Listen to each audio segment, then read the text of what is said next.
ইফতারি সামনে রেখে দোয়া কবুল হয়। বিশ্বাস হয়? কি সামনে রেখে? সামনে ইফতারি। বসে থাকে আমরা তৃষ্ণায় সারাটা দিন, ছাতি ফেটে যায়।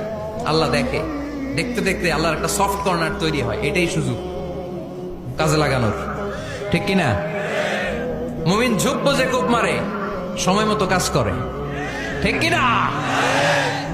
আল্লাহ তখন ফেরেশতাদেরকে জিজ্ঞেস করে, এই ঘটনা কি? খায় না যে? খায় না কেন? আল্লাহ রোজা রাখছে।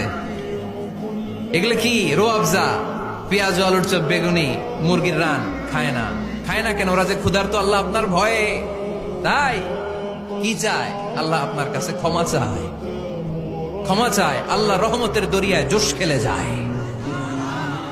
আল্লাহ তখন বলে, আমারে দেখছে নাকি ওরা? ফেরেশতারা বলে, না দেখে নাই। আমার জান্নাত জাহান্নাম দেখেছে? না দেখে নাই। আমারে না দেখে, জান্নাত জাহান্নাম না দেখে আমার এত